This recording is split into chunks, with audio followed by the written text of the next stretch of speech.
Ma'am, আমাদের এইখানে তো এখন সিরাজগঞ্জ উপজেলায় রাসেল ভাইপার নিয়ে খুবই আতঙ্কিত। অনেকে বলছে বিভিন্ন এলাকায় রাসেল ভাইপার নাকি দেখা গেছে এরকম।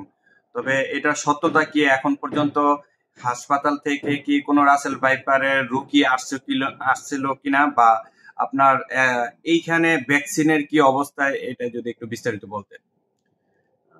ধন্যবাদ। আসসালামু আলাইকুম প্রিয় সিরাজদি খানবাসী। বর্তমান সময়ে আসলে আমরা রাসেল ভাইপার নিয়ে সবাই ভীষণ আতঙ্কিত। সারা দেশে আমি বলবো যে অনেকটা গুজবের মতো ছড়িয়ে গেছে অতি দ্রুত, যে সব জায়গায় রাসেল ভাইপার ছড়িয়ে পড়েছে। বিষয়টি আমার কাছে তেমন মনে হয়নি, কারণ আপনাদের কাছে জানাচ্ছি যে এখনো পর্যন্ত সিরাজদি খান স্বাস্থ্য কমপ্লেক্সে কোনো ধরনের কোনো রাসেল ভাইপার বা সাপে কাটা রোগী চিকিৎসা নিতে আসে নাই। যদি এটা এইভাবেই ছড়িয়ে যেত তাহলে তো নিশ্চয়ই এতদিনে আমরাও একটি পেশেন্ট পেতাম। আমি আপনাদের উপজেলা স্বাস্থ্য পরিবার পরিকল্পনা কর্মকর্তা হিসেবে এইটুকু আশ্বস্ত করতে চাই যে সকল ধরনের সাপই কিন্তু বিষধর হয় না। বিষধর সাপ মানে যে শুধু রাসেল ভাইপার তাও কিন্তু না, আরো অনেক ধরনেরও বিষধর সাপ আছে। আপনারা কিন্তু জানেন যে সাপ কিন্তু নর্মালি কাউকে আক্রমণ করে না, সে কিন্তু খুব নিরীহ প্রাণী। আমরা সাপ যখন আসলে সে ভয় পেলে মানুষকে কিন্তু আক্রমণ করে। অর্থাৎ অনেক সময় দেখা যায় আমরা হাঁটাচলা করতে গিয়ে ভুলক্রমে সাপের কোথাও না কোথাও টাচ করে ফেলেছি, বা তার গায়ের উপরে পা দিয়ে ফেলেছি, বা পাশ দিয়ে যাচ্ছি, এমন অবস্থাতে দেখা যায় যে সাপ তখন ঝোবলটা দেয়।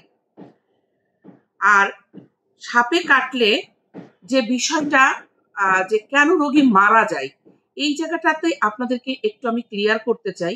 আসলে হয় কি যে আমরা সাপে কাটলে প্রথমে যাই ওঝার কাছে, তারপরে ঝাড়ফুঁক করি, পানি পড়া, বিভিন্ন ধরনের এই যে সময় নষ্ট, এবং পাশাপাশি দেখা যায় যে অনেকে মনে করে যে সাপটাকে খুঁজে মেরে নিয়ে যেতে পারলে এটা চিকিৎসা হবে না।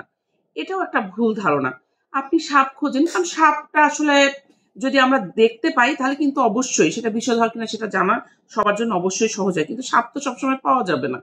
কিন্তু আপনারা যদি সঙ্গে সঙ্গে সাপ কাটা রোগীকে হাসপাতালে নিয়ে আসেন, তাহলে আমাদের চিকিৎসক যারা এই সাপে কাটা রোগীর চিকিৎসার জন্য বিশেষভাবে প্রশিক্ষণ প্রাপ্ত, তারা কিন্তু রোগীর যে সাইন সিমটম তাকে দেখে কিন্তু বলতে পারবে যে আসলে এই রোগীটাকে বিষধর সাপে মানে কামড় দিয়েছে কিনা।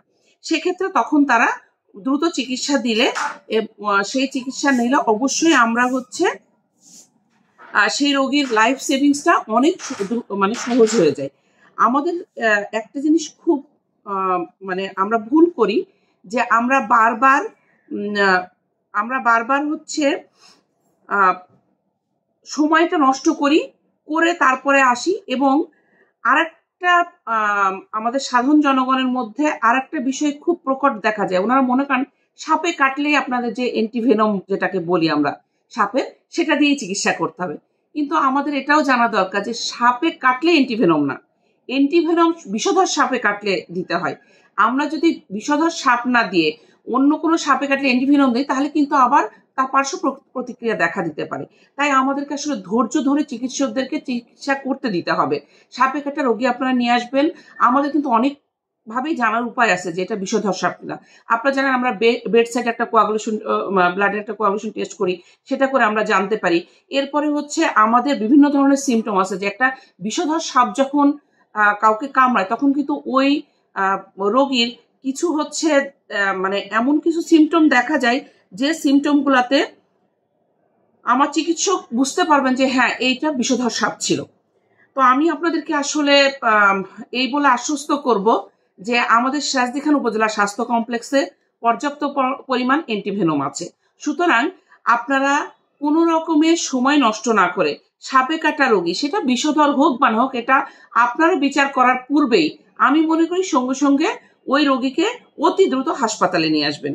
আরেকটা ব্যাপার আপনাদেরকে পরামর্শ দিব, আপনারা জানেন যে আগে এই জিনিসটা খুব প্রচলিত ছিল যে সাপে কাটা রোগী এখানে মনে করেন হাতের এখানে কামড়িয়েছে, এখানে খুব জোরে গিট যদি না দেয় এই বিষ উপর উঠে যাবে। আসলে বিষ তো এইভাবে উপরে নিচে ওঠা নামার আসলে কোনো সুযোগ নাই। আমরা যেটা করতে পারি, আপনাদের জন্য পরামর্শ এটাই যে যেখানে সাপে কামড়াবে ঠিক তার উপর একটা জায়গাতে একটা কাপড় দিয়ে এমনভাবে পেঁচাবেন না যে যাতে ওখানকার আমাদের রক্ত চলাচল বন্ধ হয়ে যাওয়া নার্ভ যেগুলো থাকছে সেখানে এমন প্রেশার পড়ে যে ওই জায়গার মাসেলগুলো নষ্ট হয়ে যায় বা ওই অঙ্গটার ক্ষতি হয়ে যায়, পরবর্তীতে অঙ্গটা কেটে ফেলতে হয়। সেই কারণে আপনাদেরকে বলবো আমরা কেন এই জায়গাটা বাঁধতে বলছি, একটা গামছা বলেন বা একটা মোটা কাপড় দিয়ে জায়গাটাকে বাঁধেন, বা এখানে যদি একটা ছোট একটা কাঠের টুকরা দিয়ে জায়গাটাকে, এটাকে বলে ইমোবালাইজ করা, অর্থাৎ হাতটাকে বা যে জায়গাটা আপনার সর্প দংশন করছে ওই জায়গাটাকে না সরানো। অর্থাৎ আপনি যতটা মুভমেন্ট কম হবে অ্যাকচুয়ালি বিষটা ছড়ানো তত কম হবে। এর মানে কিন্তু এইটা না যেখানে বাঁধন দেওয়া মানে বিষটাকে আপনি আর উপরে উঠতে দিচ্ছেন না। তো এই জায়গাগুলোর ভুলের জন্য কিন্তু আমরা আসলে ক্ষতিগ্রস্ত হয়ে যাই। আমি বলবো আপনার আশেপাশে যদি এরকম কোনো ঘটনা ঘটে যে সাপে কাটা রোগী আপনার সামনে পড়েছে, আপনি দ্রুত তাকে ওই অঙ্গটাকে যতদূর সম্ভব না নাড়িয়ে হাসপাতালে দ্রুত নিয়ে আসেন। আমরা ইনশাল্লাহ চিকিৎসা দিব, তাহলে অন্তত রোগীর যে মৃত্যুর ঝুঁকি, যদি সত্যিই বিষধর সাপ হয়, মৃত্যুর ঝুঁকিটা কমে যাবে। আর একটা ব্যাপার আপনাদেরকে একটু আমি বলতে চাই যে এই আসলে বর্ষার সিজনে কিন্তু সাপের উপদ্রব বেশি হয়। যদিও বৃষ্টি এখন একটু কম হচ্ছে আমাদের এখানে, তারপরও এই সিজনে আমাদের আরো বেশি সতর্ক থাকা দরকার। আপনার বাড়ির আশেপাশে ডোবা থাকে, তারপরে আমাদের অনেকে মাছ ধরতে যায়। এই সমস্ত যখন আপনি যাচ্ছেন, অনেক সময় আমরা করি কি মাছ ধরার পরে সঙ্গে সঙ্গে সেটার মধ্যে হাত দিয়ে দেই। আপনি আগে অন্তত একবার দেখেন তাকে যে তার মধ্যে আবার সাপও সেটার সাথে ধরা হয়ে গেছে কিনা। এরপরে আমরা ফ্লোরের মেঝের মধ্যে অনেকে ঘুমানোর অভ্যাস আছে যে মাটিতে শুয়ে থাকি, আমরা মাটিতে এই সময় শুবো না।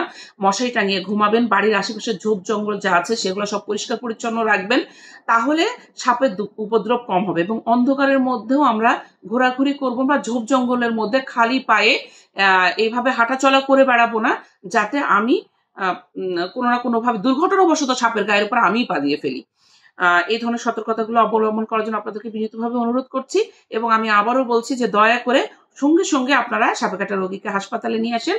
আমাদের পর্যাপ্ত অ্যান্টিভেনম আছে, আমাদের চিকিৎসকরা এ ব্যাপারে প্রশিক্ষণ প্রাপ্ত এবং পারদর্শী। তারা ইনশাল্লাহ আপনাদেরকে সঠিক চিকিৎসার মাধ্যমে যত দ্রুত সম্ভব চিকিৎসা প্রদান করে আমাদের রোগীকে আমরা যেন সুস্থ করতে পারি, সেই সুযোগ আমাদেরকে দেওয়ার জন্য আপনাদের কাছে অনুরোধ করছি। কারণ আপনি যদি সময় নষ্ট করে 2-3 ঘন্টা পরে বা 4-5 ঘন্টা পরে নিয়ে আসেন, আসলে একটা বিষধর সাপে ততক্ষণ বিষ করে এতটা ছড়িয়ে যায় যে সেই সময় অ্যান্টিভেনম দেওয়া বা আমাদের চিকিৎসকদের পক্ষ থেকে তখন ওই রোগীর চিকিৎসা করা, তাকে সুস্থ করে তোলা ভীষণ কঠিন হয়ে যায়। আরেকটা ব্যাপার যেটা হচ্ছে যে আপনার একটা কোশ্চেন ছিল যে আমরা উপজেলাতে আগে কেন এই ধরনের চিকিৎসা দেই নাই। আসলে উপজেলা পর্যায়ে আগে অ্যান্টিভেনম সরকারের তরফ থেকে সাপ্লাই দেওয়া হতো না, এটা জেলা পর্যায় পর্যন্ত ছিল।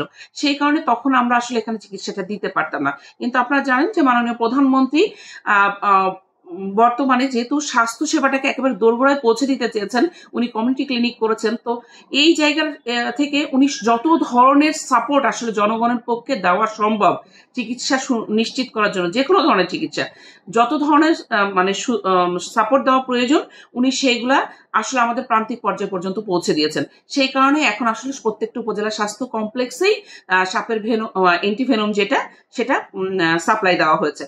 তো যেহেতু আমাদের কাছে এখন আছে, সুতরাং আমরা ইনশাল্লাহ এখন এই চিকিৎসা সুচারুরূপে সম্পন্ন করতে পারবো। ধন্যবাদ।